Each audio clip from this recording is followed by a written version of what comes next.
está la vida de tu hijo, tú no quieres tomar decisión. Yo quiero ser escritor y renuncié a todo. En este instante, soy muy feliz. En la vida solo hay dos músicas, la buena y la mala. El que yo haya sido madre fue, para mí en mi vida,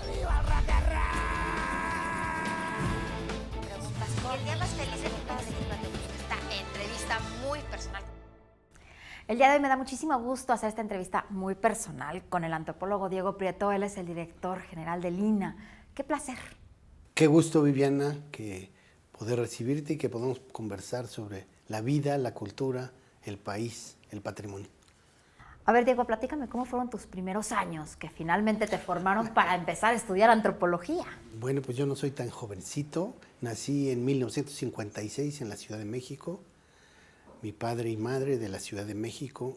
Mi padre, Fernando Prieto López, oftalmólogo de profesión. Fue director del Hospital López Mateos alrededor de 11 años. Yo creo que fue también un funcionario eficaz, comprometido y honesto, que me enseñó mucho, sobre todo en cuanto a la responsabilidad y en cuanto a la disciplina en el cumplimiento de una profesión.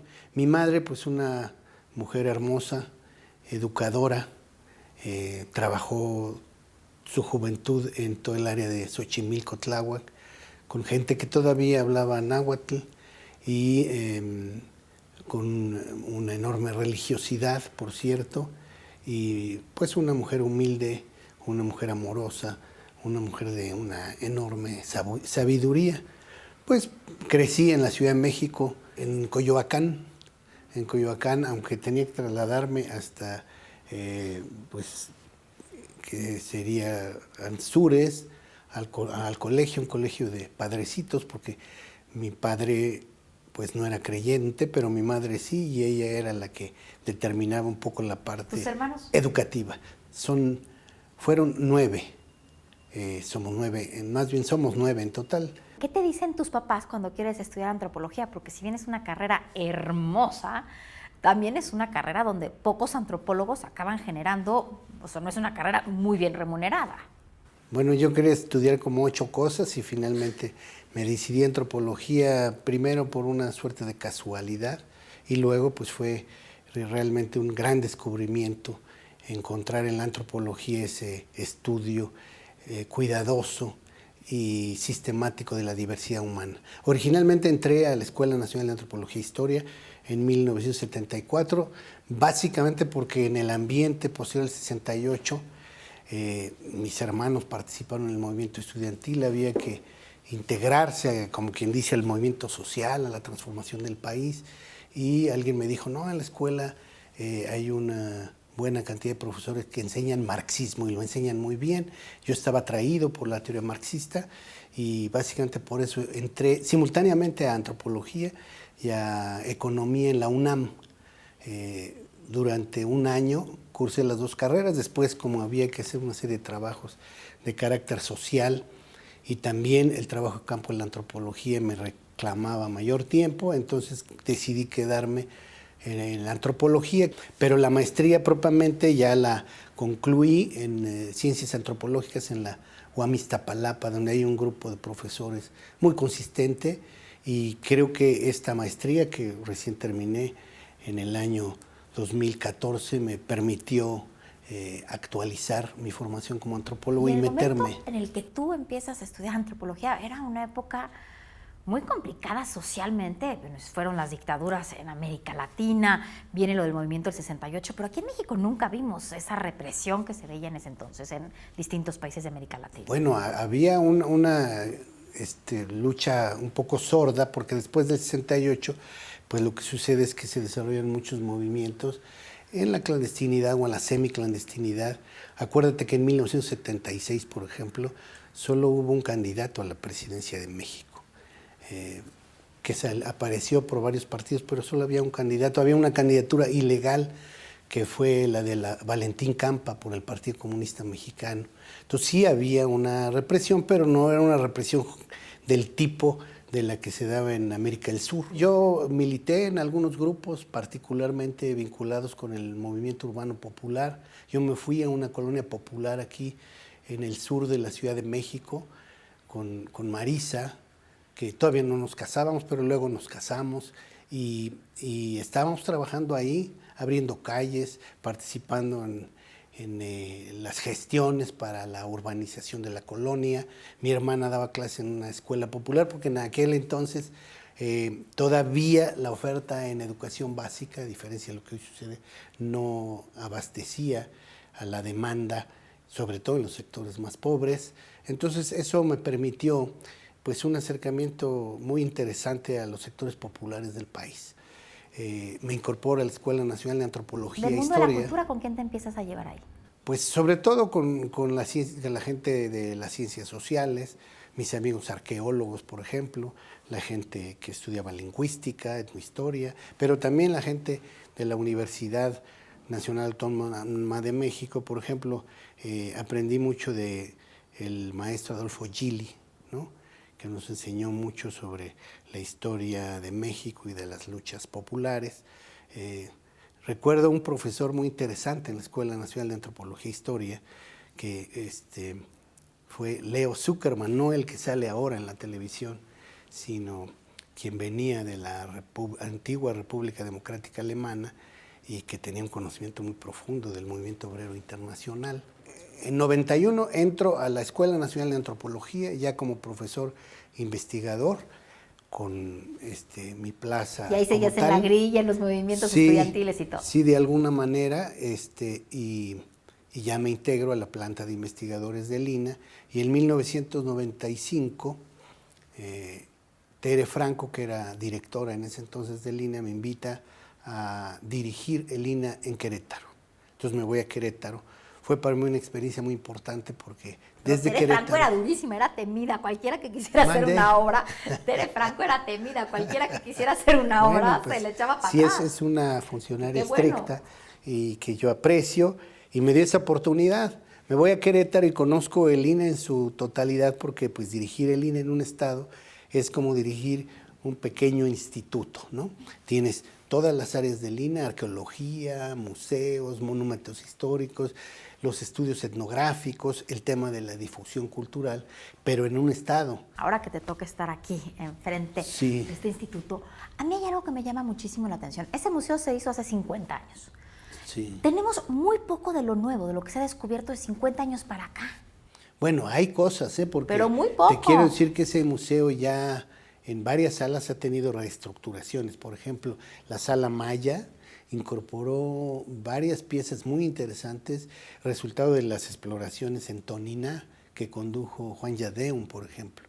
Y las salas se han ido nos falta, reestructurando. ¿estás de acuerdo? Nos falta mucho. Muchísimo. Hoy mismo con estas mujeres y con los vecinos de Santiago Mezquititlán visitamos la sala de pueblos otopames, que está en el primer piso y que refiere a las expresiones actuales de los grupos que pertenecen a esta familia lingüística que se conoce como otopames. Entonces están otomís, mazahuas, chichimecas, pames, matlaltzincas y ocuiltecos. A ver, pero dicen precisamente los que operan el INAH, los que conocen el INAH, que no se ha podido de alguna manera invertir muchísimo más en museos, en excavaciones, en ese tipo de cosas, porque tienen un presupuesto para el sindicato de operación de burocracia altísima. Yo creo que el trabajo debe reconocerse, debe estimularse. Lo que me parece que sí es un problema es que necesitamos que todos los trabajadores de base se incorporen a una tarea más comprometida, más eficiente, más sujeta a evaluación de resultados. Como yo les digo, una vigilancia mutua. Ustedes vigilen a la autoridad y la autoridad también que pueda evaluar, que pueda criticar en el buen sentido de la palabra, porque los académicos vivimos de la crítica. Criticar lo que están haciendo. Tienes solo 2 años al frente de este instituto, salvo que seas reelegido por ahora. ¿Qué vas a hacer? Son muchos los retos. Bien, Tere Franco sí hizo mucho por la cultura, por la preservación del patrimonio cultural en este país, pero hay muchísimo por hacer y hay muchísimas cosas que están abandonadas, que no se han podido trabajar.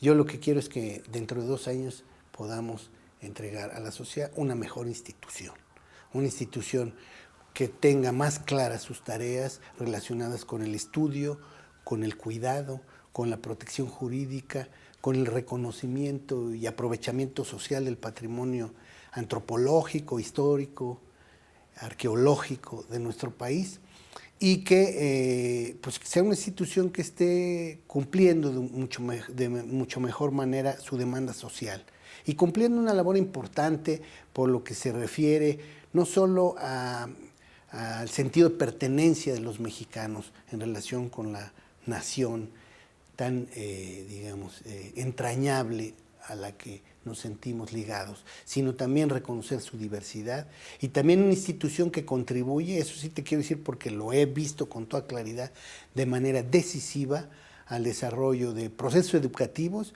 y al desarrollo de una actividad económica que tiene creciente importancia, que es el turismo. Por nuestras zonas arqueológicas. Muchísimo, está creciendo por nuestras zonas arqueológicas, por nuestros monumentos históricos, por nuestra cultura viva, por nuestra gastronomía y también, no lo voy a negar, por nuestras playas y lugares de naturaleza. A ver, en las zonas arqueológicas, por ejemplo, hay zonas, a mí me impresiona Chichén Itzá, ya está con demasiados turistas, demasiados vendedores ambulantes, porque hay otras zonas como Etzna, Uxmal, que todavía las ves. Nos falta muchísimo. Ahí es donde, todavía las ves ahí es divinas. donde lo que tenemos es que tomar nota de que el gasto en el INAH no es un gasto, es una inversión. Tomar nota de que si tuviéramos la posibilidad de desarrollar, como se ha desarrollado Chichén Itzá o Teotihuacán, otras zonas, ¿no? Otras zonas que incluso no nos llevaría mucho tiempo, ¿no? Pues pero como las el queremos Tajín. desarrollar porque ya hay, de lo que te decía es que llegar a Chichén Itzá ya con tanta gente. No, lo que queremos más bien es diversificar, ¿no? Es decir, que podamos encontrar alternativas, que si alguien está en Campeche, pues puede encontrar, hay decenas de zonas arqueológicas, 189 zonas arqueológicas que ya tenemos. Pero a ti en lo personal, ¿qué es lo que más te preocupa? Por un lado, poder fortalecer la infraestructura cultural con la que cuenta el INAH, 189 zonas arqueológicas, 121 museos abiertos al público y una infraestructura que abarca centros INAH, centros de atención a la ciudadanía en todos los estados de la República. En segundo lugar, consolidar la tarea de investigación, ¿no? En gran medida en el área de arqueología, pero en todas las demás disciplinas de la antropología y la historia, de manera que el instituto puede estar dando apuntes, no solo para recuperar la memoria, sino para explicar los fenómenos que están sucediendo en este país y que mucho tienen que ver con la cultura y que mucho tienen que ver con procesos simbólicos. Me platicas que tu esposa te ha acompañado a lo largo de muchísimos años desde estos movimientos estudiantiles. ¿Qué te dice ahora? Un montón, mira, nosotros empezamos de novios hace 41 años y en este año cumpliremos 42. Fíjate que más bien celebramos el noviazgo porque mucho tiempo no nos casamos y ya después ya nos casamos, pero ni siquiera me acuerdo tanto la fecha, como que decimos que celebramos el amor. Y pues sí me ha acompañado toda la vida. Marisa Gómez Dantes es mi esposa, a la que quiero enormemente. Y nuestros dos pequeños hijos. Cuando vean la entrevista te van a apapachar, te van a decir, ay, mira que nada más. Que me preparen una comidita sabrosa. Y mis dos hijos, que se fueron muy pequeñitos a Querétaro.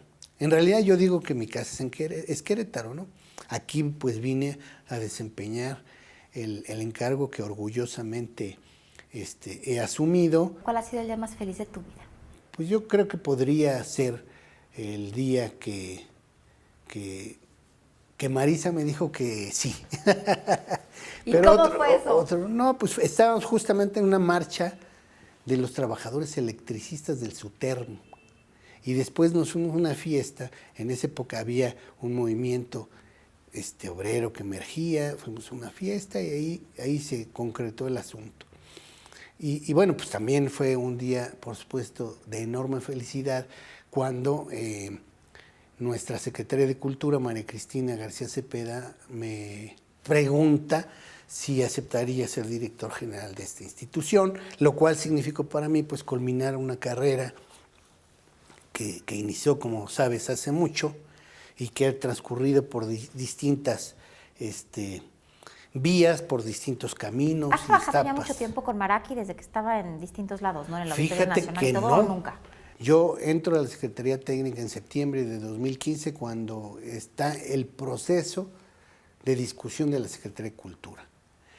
En diciembre se acuerda la formación de la Secretaría de Cultura. Ahí conozco ya mucho más Maraqui, ahora Secretaría de Cultura, porque pues ya me tocaba ir a muchas reuniones en el ámbito, digamos, del funcionariado y los directivos de la Secretaría de Cultura. Efectivamente, el año 2016 fue un año complejo. Tere sale del instituto en agosto de 2016 y a mí me toca pues quedarme de encargado del despacho con doble trabajo, secretario técnico y a cargo de la oficina del despacho. Y finalmente, pues insisto y aprecio muchísimo esa confianza, ya como secretaria de Cultura, María Cristina García Cepeda decide